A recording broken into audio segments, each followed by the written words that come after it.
that have made remarks regarding India.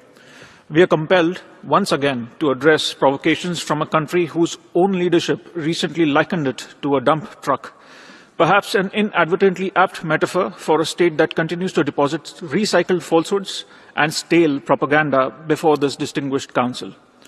Pakistan's systematic abuse of this forum, coupled with its routine manipulation of the OIC as its mouthpiece, has become a familiar pattern. Its pathological fixation on India appears to provide it with existential validation. Yet, we must respond, lest we forget. Lest we forget the carnage of Pahalgam, where Pakistan-sponsored terrorists turned a meadow of joy into a killing field in April this year.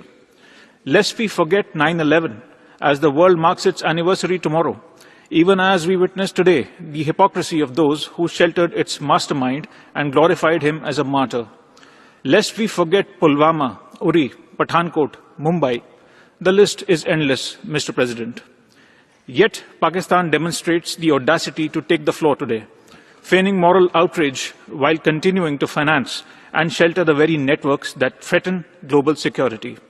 The international community recognizes this charade for what it is. The world will not forget. India will not forget. Our measured and proportionate response to the Pahalgam attack made that sufficiently clear. We need no lessons from a terror sponsor, no sermons from a persecutor of minorities, no advice from a state that has squandered its own credibility. Mr. President, India will continue to protect its citizens with unwavering resolve. We will defend our sovereignty without compromise. And we will continue to expose, time and again, the elaborate deception of a failed state whose survival depends upon trafficking in terror and tragedy. Mr. President, we would also like to respond to the surprising, shallow and ill-informed remarks made by Switzerland, a close friend and partner. As it holds the UNHRC presidency, it is all the more important for Switzerland to avoid wasting the Council's time with narratives that are blatantly false and do not do justice to the reality of India. Instead, it should focus on its own challenges, such as racism, systematic discrimination, and xenophobia.